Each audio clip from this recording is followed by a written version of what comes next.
Good morning बच्चों, स्वागत है आपका अपनी की केमिस्ट्री क्लास में। हम लोग पढ़ रहे हैं चैप्टर 2 सॉल्यूशंस। लास्ट वीडियो में हमने देखा था कि राउल्ट के नियम के अकॉर्डिंग आदर्श विलयन और अनादर्श विलयन क्या होते हैं। इस वीडियो में हम शुरू करेंगे विलयनों का एक बहुत ही इंपॉर्टेंट टॉपिक, जो इस चैप्टर का मेन टॉपिक है अणुसंख्यक गुणधर्म, यानी कि कॉलिगेटिव प्रॉपर्टीज़। देखो, नाम से समझ में आएगा आपको, अणुसंख्यक गुणधर्म यानी कि ऐसे गुणधर्म, ऐसी प्रॉपर्टीज़ जो अणुओं की संख्या पर निर्भर करती हैं। यानी अणुओं की संख्या अगर बढ़ती है तो उन गुणों के मान भी बढ़ जाएंगे, और अगर अणुओं की संख्या घटती है तो उन गुणों के मान भी घट जाएंगे। ठीक है ना। तो ऐसे गुण जो विलयन के अणुओं की या विलयन में मोलों की संख्या पर निर्भर करते हैं, अणुसंख्यक गुणधर्म कहलाते हैं। ठीक है, colligative properties, these are the properties of solutions. ठीक है ना। यानी कि सीधी सी बात हो गई कि विलयन के अणुसंख्यक गुणधर्म समानुपाती होते हैं विलेय कणों की संख्या के। अगर मोलों की संख्या ज़्यादा होगी तो अणुओं की संख्या ऑब्वियसली ज़्यादा होगी, और अणुओं की संख्या ज़्यादा होगी तो अणुसंख्यक गुणधर्म भी ज़्यादा होंगे। ठीक है। लेकिन अगर विलयन में विलेय या तो वियोजित हो जाए या संयोजित हो जाए तो क्या होगा। वियोजित हो जाए का मतलब है कि अपने अणुओं में टूट जाए। मतलब इसका कि यदि अगर हमारे पास विलयन है NaCl का, ठीक है ना, NaCl का विलयन है, ये NaCl का विलयन अगर NaCl अगर विलयन में घोला जाए तो ये Na+ और Cl- में टूट जाता है। तो हमने घोला तो 1 मोल था, लेकिन विलयन में जाकर 1 मोल तो Na+ का हो गया और 1 मोल Cl- का हो गया। कुल मिलाकर कितने मोल हो गए? 2 मोल हो गए। कणों की संख्या दुगनी हो गई। ठीक है ना। इसी तरह से संयोजित हो जाए, जैसे एसिटिक एसिड है, ये विलयन में जाकर डाइमराइज हो जाता है। डाइमराइज हो जाने का मतलब क्या है, जब हमने इसके 1 मोल घोले तो विलयन में आधा मोल रह जाता है। कैसे रह जाता है कि CH3 का एक अणु, CH3COOH का एक अणु ऐसे है और दूसरा अणु CH3OH का ऐसे है, और यहाँ इनके बीच में हाइड्रोजन बंधन हो जाता है। तो ये 2 अणु एक साथ मिलकर एक इकाई के रूप में व्यवहार करते हैं।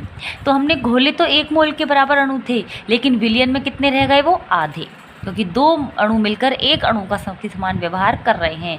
तो यहाँ मोलों की संख्या हो गई कम। तो अगर विलेय के अणु विलयन में जाकर वियोजित यानी कि आयनित या संयोजित हो जाते हैं तो विलयन में अणुओं की संख्या या कणों की संख्या कम या ज़्यादा हो जाएगी, और जब इनके अणुओं की संख्या कम ज़्यादा हो जाएगी तो अणुसंख्यक गुणधर्म भी कम या ज़्यादा हो जाते हैं। ठीक है ना। तो विलयन में विलेय के अणु वियोजित या संयोजित हो जाते हैं तो विलयन में कणों की संख्या बढ़ जाती है या घट जाती है। वियोजित होंगे तो बढ़ जाएगी, संयोजित होंगे तो घट जाएगी, जिससे अणुसंख्यक गुणधर्मों के मान भी बढ़ या घट जाते हैं। वियोजित होंगे तो अणुओं की संख्या बढ़ेगी, अणुओं की संख्या बढ़ेगी तो अणुसंख्यक गुणधर्म बढ़ेंगे। संयोजित होंगे तो अणुओं की संख्या घटेगी, अणुओं की संख्या घटेगी तो अणुसंख्यक गुणधर्म भी घट जाएंगे। ठीक है ना। तो ये जो अणुसंख्यक गुणधर्म है कुल मिलाकर 4 हैं। ठीक है ना। 4 कौन कौन से हैं? वाष्प दाब में आपेक्षिक अवनमन, जो राउल्ट के नियम में भी देखा था हमने। ठीक है। Relative lowering in vapour pressure, क्वथनांक उन्नयन यानी कि elevation in boiling point. Elevation का मतलब होता है बढ़ जाना, क्वथनांक जो था वो बढ़ जाएगा। अगर हम किसी विलेय को किसी विलायक में घोलते हैं तो उसके वाष्प दाब में कमी आ जाती है। ठीक है। और लास्ट वीडियो में मैंने आपको बताया था कि जब वाष्प दाब कम होता है तो क्वथनांक बढ़ जाता है। ठीक है ना। ये इंटर रिलेटेड चीज़ें हैं। वाष्प दाब में आपेक्षिक अवनमन होगा यानी कि कमी आएगी, तो क्वथनांक उसी सापेक्ष में बढ़ जाएगा। उन्नयन होना का मतलब होता है बढ़ जाना, क्वथनांक का मान बढ़ जाता है। ठीक है। हिमांक अवनमन, हिमांक घट जाता है, क्योंकि ये भी वाष्प दाब पर निर्भर करता है। एक करके देखेंगे इन सारी चीज़ों को हम। और लास्ट होता है परासरण दाब यानी कि ऑस्मोटिक प्रेशर। ये जो वैल्यूज़ हैं ये 4 अणुसंख्यक गुणधर्म होते हैं। अगर विलयन में अणुओं की संख्या ज़्यादा होगी तो ये मान ज़्यादा हो जाएंगे। मान ज़्यादा होने का मतलब क्या है कि जैसे वाष्प दाब का आपेक्षिक अवनमन ज़्यादा हो जाएगा। अवनमन का मतलब होता है कमी, यानी वाष्प दाब में ज़्यादा कमी आ जाएगी। ठीक है ना। क्वथनांक उन्नयन यानी क्वथनांक में ज़्यादा वृद्धि हो जाएगी, क्वथनांक और उच्च होता चला जाएगा।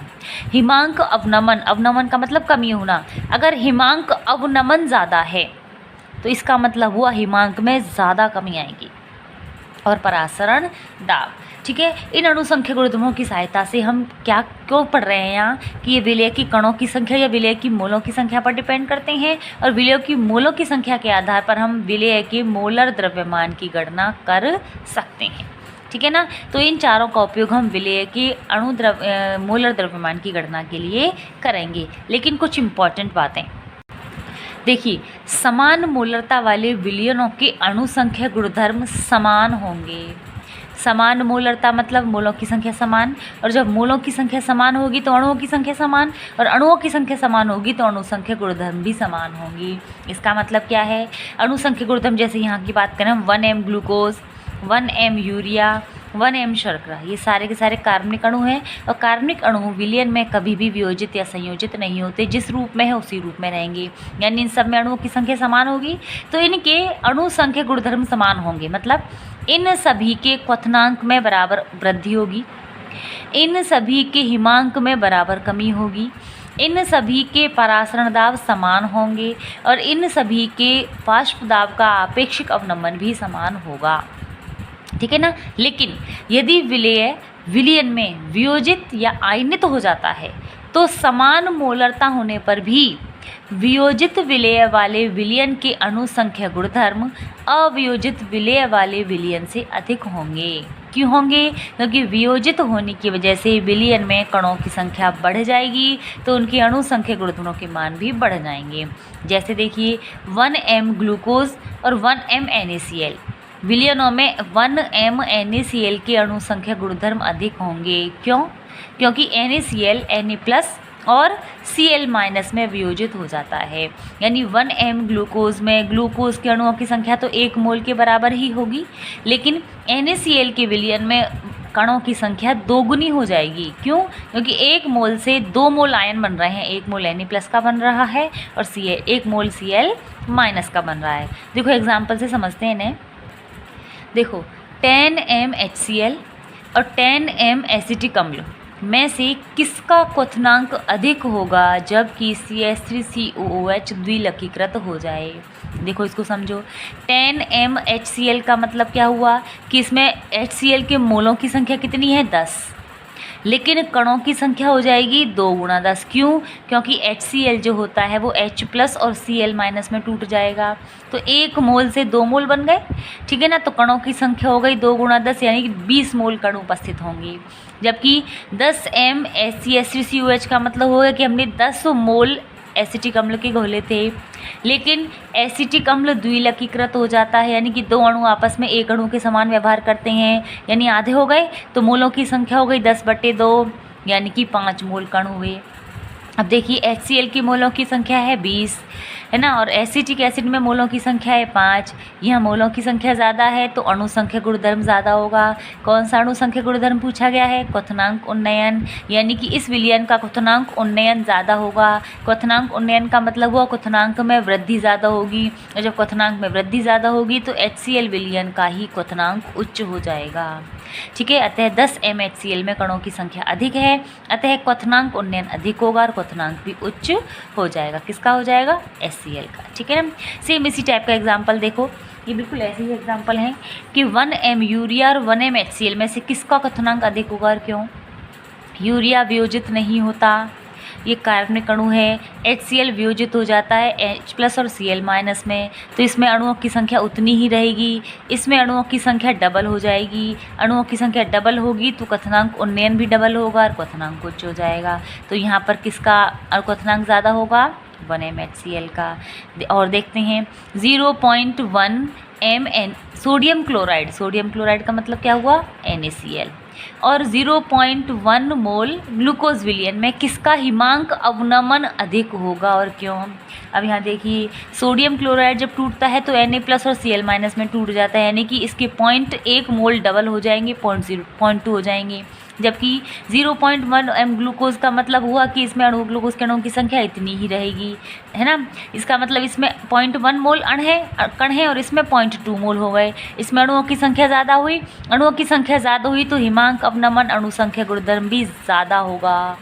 ठीक है। यानी कि हिमांक अवनमन ज़्यादा किसका अधिक होगा? NaCl का। यानी NaCl के विलयन का जो हिमांक होगा वो बहुत कम हो जाएगा बजाय ग्लूकोज के। इसी प्रकार से अगला एग्जाम्पल देखिए NH2CO NH2, यानी इसको यूरिया कहते हैं, NaCl K2SO4 और K4Fe के सम मोलर विलयनों के क्वथनांक एवं हिमांक के क्रम बताइए। यहाँ सबसे पहले हमें ये समझना होगा कि कौन सा अणु कितने अणुओं में टूटता है। तो देखिए, यूरिया अवियोजित होता है, इसके n अणु हैं, जितने अणु हमने सबके सममोलर हैं, अगर इसके n अणु हमने घोले हैं तो इसके n अणु ऐसे कैसे ही रहेंगे।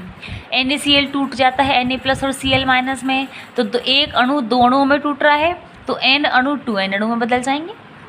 K2SO4 टूटता है 2K+ और SO4- में, तो यह 2 और 1 3 आयनों में टूट रहा है 1 मोल, तो अणुओं की संख्या 3 गुनी हो जाएगी।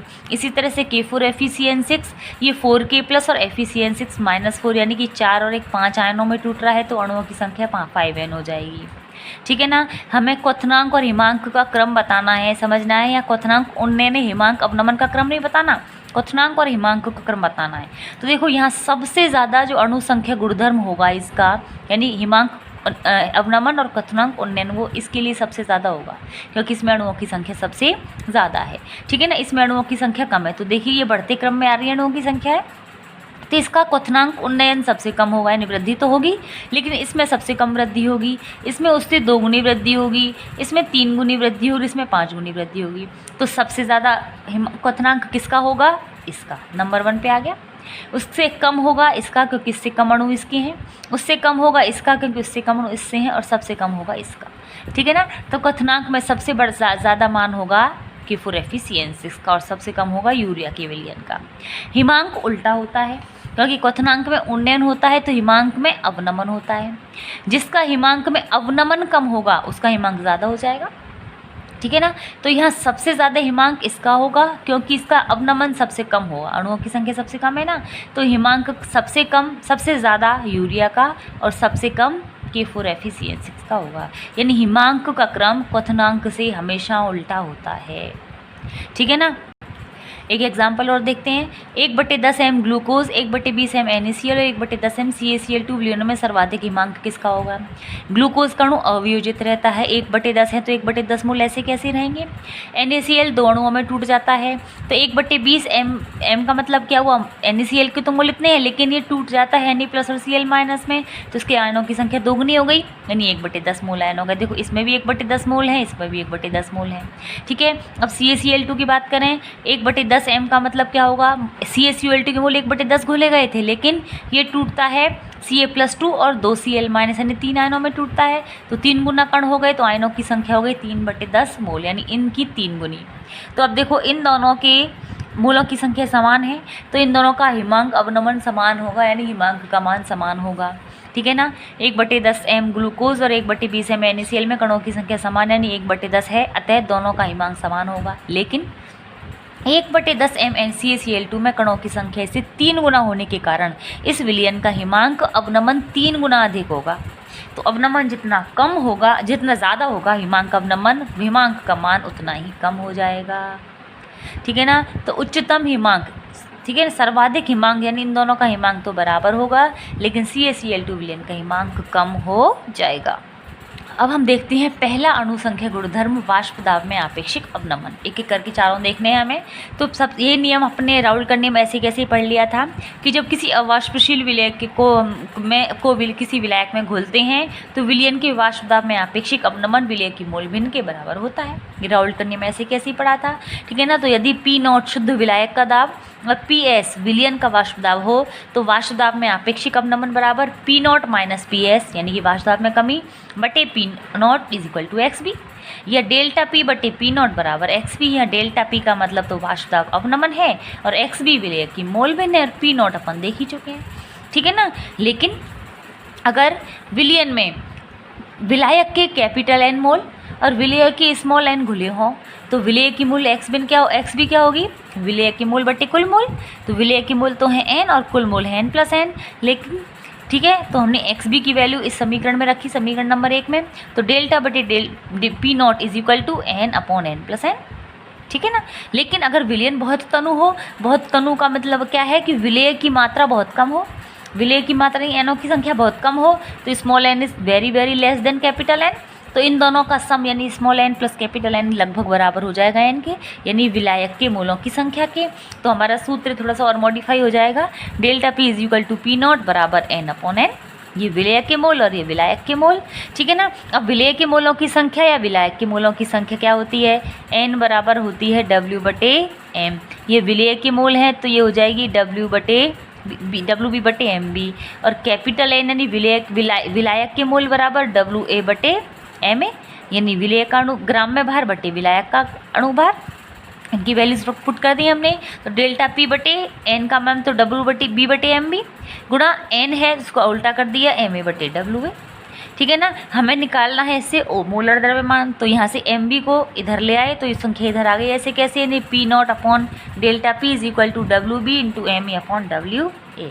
तो इसकी सहायता से हम आसानी से ज्ञात कर सकते हैं किसी भी अविलेय का मोलर द्रव्यमान, ठीक है ना। डब्ल्यू बी क्या है, विलेय का ग्राम में भार, डब्ल्यू ए क्या है, विलायक का ग्राम में भार, एम ए क्या है, विलायक का मोलर द्रव्यमान, और एम बी क्या है, विलेय का मोलर द्रव्यमान, ठीक है ना। देखो एग्जाम्पल देखते हैं। किसी ताप पर शुद्ध बेंजीन का वाष्प दाब 0.850 बार है।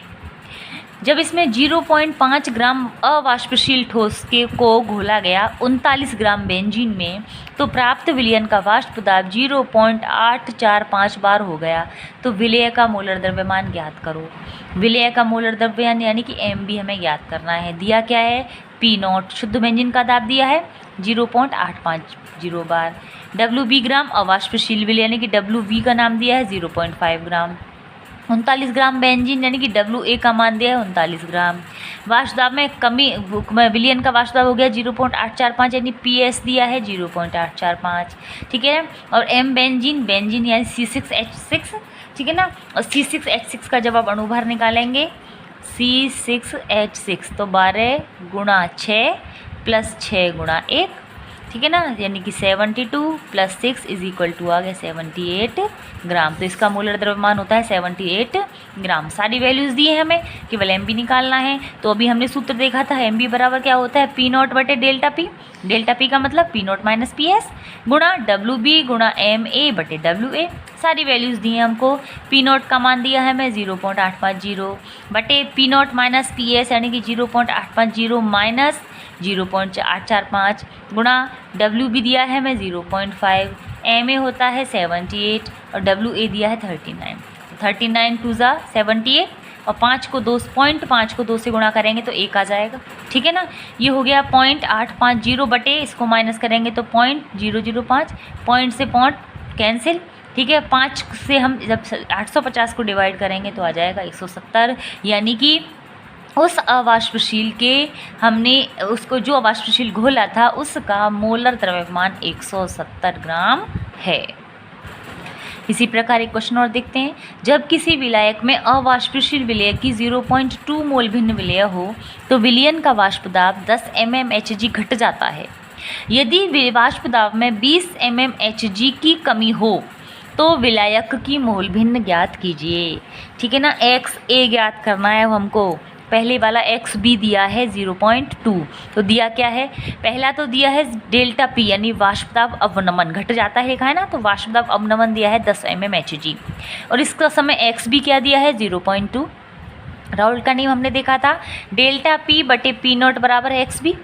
अब डेल्टा पी दिया है, एक्स बी दिया है, तो पहले अपन पी नॉट निकाल लेते हैं, ठीक है ना। तो पी नॉट बराबर हो जाएगा डेल्टा पी बटे एक्स बी। डेल्टा पी का मान 10 है, एक्स बी का मतलब 0.2 है, तो शुद्ध दाब आ गया अपना 50 mmHg। जो विलायक था उसका दाब आ गया 50 mmHg। अब अपना क्वेश्चन क्या है कि वाष्प दाब में जो कमी है वो 20 mmHg हो जाए, यानी कि अब अगर डेल्टा पी 20 mmHg हो तो पहले तो हमें एक्स बी निकालना पड़ेगा, क्योंकि एक्स बी निकाल लेंगे तो 1 माइनस एक्स बी करके एक्स ए यानी कि विलायक की मोल भिन्न भी निकल जाएगी, ठीक है ना। तो यही सूत्र काम में आना है, डेल्टा पी बटे पी नॉट बराबर एक्स बी। डेल्टा पी अब दे रखा है हमें अगली कंडीशन में 20, पी नॉट हमने निकाल लिया 50, तो 20 बटे 50 बराबर आ गया 0.4। ये मोल भिन्न आई हमें विलेय की एक्स बी। लेकिन हमें ज्ञात क्या करना है, विलायक की मोल भिन्न यानी एक्स ए ज्ञात करना है। तो एक्स ए बराबर क्या होता है, बराबर हो जाएगा 1 माइनस एक्स बी यानी कि 1 माइनस 0.4। तो विलायक की मोल भिन्न आ गई 0.6। ठीक है ना। तो वाष्प दाब के आपेक्षिक नमन की सहायता से हमने विलायक की मोल भिन्न भी ज्ञात कर ली। देखो एक क्वेश्चन और देखते हैं कि ग्लूकोज के जलीय विलयन में ग्लूकोज की 0.34 मोल भिन्न विलेय है, तो विलयन में ग्लूकोज का भार ज्ञात करो। यानी ग्लूकोज का भार विलयन में, यानी विलेय हो गया तो विलेय का भार ज्ञात करना है, यानी कि WB ज्ञात करना है हमको। जबकि 27 डिग्री सेल्सियस पर जल का वाष्प दाब 25.8 mmHg हो, तो जल का वाष्प दाब दे रखा है, यानी कि P0 दे रखा है।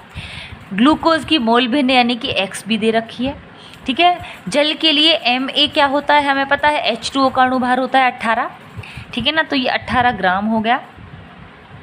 ठीक है, ग्लूकोज के लिए ग्लूकोज मतलब C6H12O6, इसके लिए जब अणुभार निकालेंगे तो ये आ जाएगा 180 ग्राम। WA मान लिया हमने 1000 ग्राम और WB हमें अब ज्ञात करना है। ठीक है ना, तो अब देखो राउल का नियम क्या था, P0 माइनस PS बटे P0 बराबर XB। तो पहले तो हमको PS निकालना पड़ेगा, P0 हमें दे रखा है, X भी हमको दे रखी है। ठीक है ना, तो PO का मान है, P0 का मान है 25.8 minus PS upon 25.8 is equal to 0.34, ये दिया हुआ है हमको। हम इसको सॉल्व करते हैं, 25.8 को इधर ले गए तो हो गया 25.8 minus PS is equal to 25.8 into 0.34। 25.8 को इधर लाएंगे तो minus PS is equal to 8.77, इसको मल्टीप्लाई किया तो 8.772 आता है। ठीक है ना, माइनस 25.8 ये इधर आएगा, माइनस का हो जाएगा, ये माइनस किया तो हमने आ जाता है माइनस 17.03, ये भी माइनस है, माइनस से माइनस कैंसिल्ड हो जाएगा तो PS का मान आ जाएगा 17.03 mmHg। ठीक है ना, अब वापस इस फॉर्मूले को लेके आते हैं हम। ठीक है ना, वापस फॉर्मूला लिया है, P0 माइनस PS बटे P0 बराबर X भी होता है। XB का मतलब N अपॉन N, यानी कि WB upon MB into MA upon WA। अब ये हमें WB ज्ञात करना है क्योंकि MA हमें पता है, WA पता है, MB पता है, और ये वैल्यूज़ अपन को निकालनी। ठीक है ना, तो अपना फॉर्मूला मॉडिफाई हो गया, यानी WB बराबर हो गया P0 minus PS into MB into WA बटे P0 इंटू MA। ठीक है ना, तो P0 दे रखा है 25.8, है ना, PS हमने कैलकुलेट कर लिया 17.03 इंटू MB यानी जल का अणुभार 18 होता है, WA अपन ने 1000 मान लिया था, P0 25.8 दे रखा था, और MA यानी कि ग्लूकोज का अणुभार होता है 180। ठीक है ना, जल का। ठीक है ना, तो इसको सॉल्व किया तो WB बराबर आ जाएगा 8.77 इंटू 100 अपॉन 25.8, यानी कि इसको सॉल्व किया तो 33.99 ग्राम।